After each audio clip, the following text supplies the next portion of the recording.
नमस्कार। आकाशवाणी जयपुर अजमेर से प्रस्तुत है प्रादेशिक समाचार।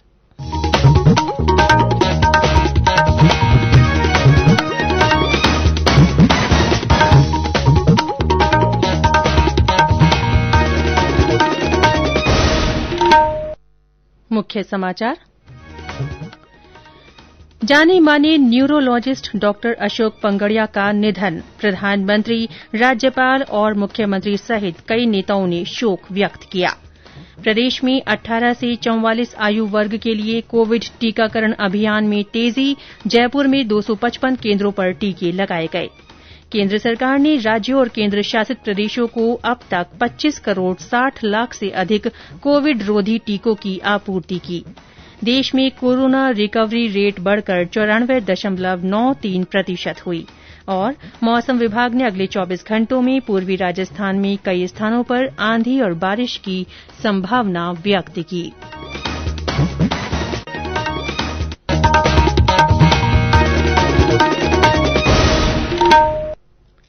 समाचारों के साथ मैं रितिका गुप्ता। देश के कई राज्यों में कोरोना लॉकडाउन में राहत दी जा रही है। ऐसे में आपसे अपील है कि कोविड महामारी के प्रति कोई भी लापरवाही न बरतें। जब तक आवश्यक न हो घर से बाहर न निकलें। टीका लगवाने के पात्र लोग बेहिचक टीका लगवाएं। साफ सफाई रखें और इन आसान उपायों का पालन करें। मास्क लगाएं, 2 गज की सुरक्षित दूरी बनाए रखें, हाथ और मुंह साफ रखें। श्रोता कोविड से जुड़ी किसी भी तरह की मदद के लिए राष्ट्रीय हेल्पलाइन नंबर 1075 या राज्य के हेल्पलाइन नंबर 104 या 108 पर फोन कर सकते हैं। इसके अलावा वरिष्ठ नागरिकों के लिए हेल्पलाइन नंबर है 14567। मनोवैज्ञानिक सहायता के लिए राष्ट्रीय मानसिक स्वास्थ्य और तंत्रिका विज्ञान संस्थान से फोन नंबर 08046110007 पर संपर्क किया जा सकता है। और अब समाचार विस्तार से। देश के प्रसिद्ध न्यूरोलॉजिस्ट और पद्मश्री पुरस्कार से सम्मानित डॉक्टर अशोक पंगड़िया का आज जयपुर में निधन हो गया। श्री पंगड़िया को कोरोना के बाद फेफड़ों में संक्रमण हो गया था और काफी दिनों से वे वेंटिलेटर पर थे। उनका इलाज जयपुर के एक निजी अस्पताल में चल रहा था। श्री पंगड़िया सवाई मानसिंह अस्पताल में न्यूरोलॉजी विभाग के अध्यक्ष रहे थे। वे 2006 से 2010 तक एसएमएस मेडिकल कॉलेज अस्पताल के प्रिंसिपल भी रहे। श्री पंगड़िया को कई प्रतिष्ठित पुरस्कारों से भी नवाजा गया। प्रधानमंत्री नरेन्द्र मोदी ने डॉक्टर पंगड़िया के निधन पर शोक व्यक्त करते हुए कहा है कि डॉक्टर पंगड़िया ने न्यूरोलॉजी के क्षेत्र में अपनी विशेष छाप छोड़ी। चिकित्सा क्षेत्र में उनका विशेष योगदान हमेशा याद रहेगा। राज्यपाल कलराज मिश्र ने डॉक्टर पंगड़िया के निधन पर शोक व्यक्त करते हुए उनकी आत्मा की शांति की प्रार्थना की और शोक संतप्त परिजनों को ये दुख सहन करने की शक्ति प्रदान करने की प्रार्थना की है। मुख्यमंत्री अशोक गहलोत, चिकित्सा मंत्री डॉ रघु शर्मा और भाजपा प्रदेश अध्यक्ष सतीश पूनिया ने भी उनके निधन पर संवेदनाएं व्यक्त की हैं। मुख्यमंत्री ने कहा कि डॉ पंगड़िया का निधन चिकित्सा जगत और प्रदेश के लिए बड़ी क्षति है। प्रदेश में कोविड टीकाकरण अभियान के तहत आज जयपुर सहित विभिन्न जिलों में वैक्सीनेशन किया गया। जयपुर जिले में आज 18 से 44 आयु वर्ग के लिए 1 दिवसीय विशेष टीकाकरण अभियान के तहत 255 केन्द्रों पर टीके लगाए गए। जैसलमेर नगर परिषद क्षेत्र में रहने वाले पाक विस्थापितों के लिए टीकाकरण शिविर आयोजित किया गया। जिला कलेक्टर ने पाक विस्थापितों के सभी लोगों से टीकाकरण कराने का आह्वान किया। टीका लगवाने के बाद इन लोगों ने जिला प्रशासन की सराहना की। मेरा नाम हैदर राम है, मैं भील बस्ती रहा हूँ और सरकार माने इंजेक्शन वगैरह लगा दिया, सरकार धन्यवाद। मेरा नाम रमेश कुमार है, हम भील बस्ती ट्रांसफर चला रहते हैं। 5 दिवस आए हुए हैं, जो सरकार ने हमारे वैक्सीन लगाई है उसके लिए। उधर श्रीगंगानगर जिले के 11 केन्द्रों पर 18 से 44 आयु वर्ग के लोगों को वैक्सीन लगाई गई और 73 केन्द्रों पर 45 वर्ष से ऊपर के लोगों को टीका लगाया गया। बांसवाड़ा जिले में आज 101 केन्द्रों पर वैक्सीनेशन किया गया। प्रदेश में कोरोना टीकाकरण के प्रति जागरूकता लाने के लिए आयोजित किए जा रहे कार्यक्रमों के तहत आज जयपुर नगर निगम क्षेत्र में 56 क्लस्टर प्रभारियों और 461 एंटी कोविड टीमों ने डोर टू डोर सर्वे और जन जागरूकता कार्यक्रम चलाया। इसमें कोरोना बहरूपिया या विचित्र वेशभूषा और मॉडल द्वारा टीकाकरण के महत्व का व्यापक प्रचार प्रसार किया गया। सांगानेर शहर की प्रत्येक क्लस्टर के अध्यापकों की टीमों ने सार्वजनिक पार्क और आसपास के बाजारों और आसपास के घरों में जाकर कोविड-19 के दुष्प्रभावों के बारे में जानकारी दी। राष्ट्रव्यापी टीकाकरण अभियान के तहत अब तक 24 करोड़ 60 लाख से अधिक कोविड टीके लगाए जा चुके हैं। केंद्र सरकार ने राज्यों और केंद्र शासित प्रदेशों को अब तक 25 करोड़ 60 लाख से अधिक कोविड रोधी टीकों की आपूर्ति की है। इसमें केंद्र सरकार द्वारा निःशुल्क उपलब्ध कराई गई और राज्य सरकारों द्वारा सीधे खरीदी गई खुराक शामिल है। स्वास्थ्य और परिवार कल्याण मंत्रालय ने बताया है कि अगले 3 दिन में राज्यों को 38,21,000 से अधिक डोज उपलब्ध करा दी जाएंगी। इस बीच केंद्र सरकार ने कहा है कि स्वास्थ्य मंत्रालय टीकों को लेकर फैल रही भ्रांतियों और हिचकिचाहट के मुद्दे के समाधान के लिए राज्यों और केंद्र शासित प्रदेशों के साथ मिलकर काम कर रहा है। इसी के तहत कोविड-19 टीका संचार रणनीति को साझा किया गया है। जाने माने फिल्म और थिएटर अभिनेता राजेंद्र गुप्ता ने कहा है कि किसी को भी कोविड टीकों के बारे में संदेह नहीं करना चाहिए।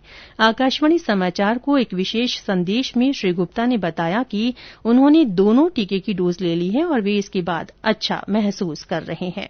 मैंने कोविड वैक्सीन की दोनों डोज ले ली है और मैं बहुत अच्छा और सुरक्षित महसूस कर रहा हूं। इस महामारी से लड़ने का एकमात्र इलाज है कोविड की वैक्सीनेशन की दोनों डोज। और इसमें हमें जरा भी संदेह, आनाकानी या कोताही नहीं बरतनी है। अपनी सुरक्षा के लिए, अपने परिवार के लोगों की सुरक्षा के लिए, अपने दोस्तों और परिजनों की सुरक्षा के लिए, यानी कि हमारे पूरे समाज की सुरक्षा के लिए, अपनी खुशी के लिए जरूरी है कि हम जल्द से जल्द वैक्सीनेशन का टीका लगवाएं। जिन्होंने अभी तक ये वैक्सीन नहीं ली है वो प्लीज ये टीका लगवाएं। ये समाचार आकाशवाणी जयपुर अजमेर से प्रसारित किए जा रहे हैं। समाचारों का सिलसिला यूं ही जारी रहेगा। उससे पहले कोरोना जागरूकता संदेश। चलो मिलकर एक शुरुआत करें, चलो एक फैसला आज करें। मास्क नहीं तो टोकेंगे, कोरोना को रोकेंगे। चलो एक इरादा करते हैं, चलो कुछ वादा करते हैं। मास्क नहीं तो टोकेंगे, कोरोना को रोकेंगे। प्रादेशिक समाचारों में फिर से आपका स्वागत है। देश में कोरोना के सक्रिय रोगियों की संख्या और कम होकर 11,21,671 रह गई है। कल लगातार चौथे दिन 1 लाख से कम रोगियों में संक्रमण की पुष्टि हुई। कल 91,000 से अधिक मामले दर्ज किए गए, जबकि 1,34,000 से अधिक मरीज ठीक हुए हैं। संक्रमण से ठीक होने की दर बढ़कर 94.93% हो गई है। अब तक 2,77,90,000 से अधिक लोग स्वस्थ हो चुके हैं। इधर प्रदेश में भी कोरोना संक्रमण से स्वस्थ होने की दर में लगातार इजाफा हो रहा है। इस बीच जयपुर में आज 115 लोगों में संक्रमण का पता चला है। केंद्र सरकार की ओर से कोरोना के प्रति जागरूकता लाने के लिए जन आंदोलन चलाया जा रहा है। इसी के तहत आकाशवाणी जयपुर के समाचार बुलेटिनों में प्रसारित की जा रही विशेष श्रृंखला जनता का संदेश, जनता के नाम में सुनिए हमारे श्रोता का संदेश। मैं लोकेश कुमार, निवासी नेत्राड़, तहसील चौटन, जिला बाड़मेर, राजस्थान। आप सभी श्रोतागणों से अपील करता हूं कि कोरोना के इस काल में सरकार द्वारा जारी गाइडलाइन की पालना करते हुए समय पर अपना टीकाकरण अवश्य करवाएं तथा अन्य लोगों को भी टीकाकरण के लिए प्रेरित करेंगे। जीतेगा भारत, हारेगा कोरोना। हमारे अन्य श्रोता भी कोरोना जन जागरूकता आंदोलन से जुड़ सकते हैं। जो लोग कोविड टीका लगवा चुके हैं वे भी अपना संदेश भेज सकते हैं। इसके अलावा मास्क पहनने, व्यक्तिगत स्वच्छता और साफ सफाई पर जोर देने वाले संदेश भी रिकॉर्ड कर या टाइप कर हमारे व्हाट्सएप नंबर 9414052368 पर भेजे जा सकते हैं। चयनित संदेशों को आगामी बुलेटिनों में शामिल किया जाएगा। उदयपुर में कोरोना से बच्चों के बचाव के लिए राजकीय उच्च प्राथमिक विद्यालय काया ने अनूठी पहल की है। हमारे संवाददाता ने बताया कि 5 सदस्यों की टीम सर्वे करेगी। इसमें प्रत्येक परिवार में 5 से 18 वर्ष के बच्चों की जांच की जाएगी और पूरे गांव के बच्चों का डाटा तैयार किया जाएगा। राजकीय उच्च प्राथमिक विद्यालय काया ने एक अनूठी पहल की है। विद्यालय के शिक्षकों व विद्यालय प्रबंधन एवं विकास समिति ने काया गांव के 7 वार्डों में निगरानी दल तैयार किया है। कोरोना सुरक्षा टीम के रूप में तैयार किए गए इस दल के तहत प्रत्येक वार्ड पंच, आंगनवाड़ी कार्यकर्ता और 2 कोरोना युद्धवीर युवा शिक्षक सहित कुल 5 सदस्यों की टीम शामिल की गई है। ये टीम सर्वे करेगी जिसमें प्रत्येक परिवार में 5 से 18 वर्ष के बच्चों की जांच की जाएगी, जिसमें उन बच्चों का बॉडी टेम्परेचर, ऑक्सीजन लेवल और पल्स रेट आदि भी लिया जाएगा और पूरे गांव के बच्चों का डाटा तैयार कर शिक्षकों के द्वारा बच्चों के स्वास्थ्य के बारे में जानकारी ली जाएगी ताकि समय रहते टीम बच्चों को समय पर इलाज मुहैया करा सके। हरीश पालीवाल, आकाशवाणी समाचार, उदयपुर। खेल राज्य मंत्री अशोक चांदना ने आज बूंदी जिला चिकित्सालय में 1 करोड़ 80 लाख रुपए की लागत से नवनिर्मित नए आईसीयू वार्ड का उद्घाटन किया। इस मौके पर जिला कलेक्टर और जिला प्रमुख सहित अन्य अधिकारी भी मौजूद रहे। उधर बीकानेर जिले में अज्योर पावर द्वारा पीबीएम अस्पताल के लिए आज 30 बाईपैप मशीनें जिला कलेक्टर को भेंट की गई। राजसमंद जिले के कुंभलगढ़ और टौड़गढ़ वन्यजीव अभ्यारण्य आज से पर्यटकों के लिए खोल दिए गए हैं। उप वन संरक्षक वन्यजीव ने बताया कि दोनों अभ्यारण्यों में प्रातःकालीन सत्र में सुबह 9 बजे तक प्रति जिप्सी अधिकतम 4 पर्यटकों के लिए भ्रमण की अनुमति दी गई है।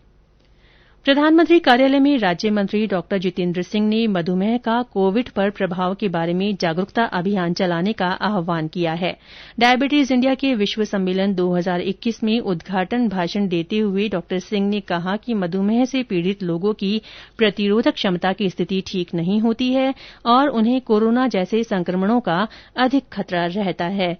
डॉ सिंह ने कहा कि पिछले 2 दशकों में भारत में टाइप 2 डायबिटीज मेलाइटिस के मामलों में वृद्धि हुई है। उन्होंने कहा कि ये महानगरों, शहरों और शहरी क्षेत्रों से ग्रामीण इलाकों में भी पहुंच गया है। प्रधानमंत्री नरेन्द्र मोदी कल और परसों G7 शिखर सम्मेलन में वर्चुअल माध्यम से भाग लेंगे। विदेश मंत्रालय के प्रवक्ता अरिंदम बागची ने बताया कि ब्रिटेन G7 समूह की अध्यक्षता कर रहा है। बैठक में विशेष रूप से वैश्विक स्तर पर कोरोना महामारी से निपटने के बारे में परस्पर विचार विमर्श करना और स्वास्थ्य सेवा तथा जलवायु परिवर्तन पर विशेष ध्यान जैसे मुद्दे शामिल हैं। प्रदेश के अधिकतर जिलों में तेज गर्मी का असर जारी है। कई जगह लू चलने से जनजीवन पर खासा असर पड़ा है।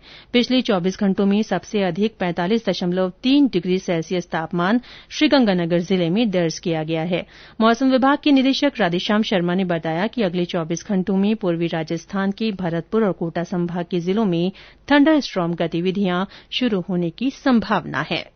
नॉर्थ वेस्ट राजस्थान में हीट वेव का दौर पिछले 2-3 दिनों से जारी है। पिछले 24 घंटों में सबसे ज्यादा maximum temperature 45.3 degree Celsius Ganganagar में रिपोर्ट हुआ है। इसके अलावा राजस्थान के ज्यादातर भागों में मौसम भी शुष्क बना हुआ है। अगले 24 घंटों में पूर्वी राजस्थान के भरतपुर और कोटा संभाग के जिलों में कहीं कहीं छुटपुट थंडरस्टॉर्म एक्टिविटी में बढ़ोतरी होगी। इसके अलावा 12 जून से पूर्वी और उत्तरी राजस्थान के भागों में एक बार फिर से प्री मानसून गतिविधियां यानी कि थंडरस्टॉर्म के साथ में अचानक तेज हवाएं और हल्के से मध्यम दर्जे की बारिश का सिस्टम 12 जून से बनने की संभावना है, जो कि अगले 3-4 दिनों तक जारी रहेगा। इसके अलावा 15 और नॉर्थ वेस्ट राजस्थान के ऊपर एक वेस्टर्न डिस्टर्बेंस का इफेक्ट बनेगा। इसकी वजह से एक बार फिर आंधी और बारिश में बढ़ोतरी होगी।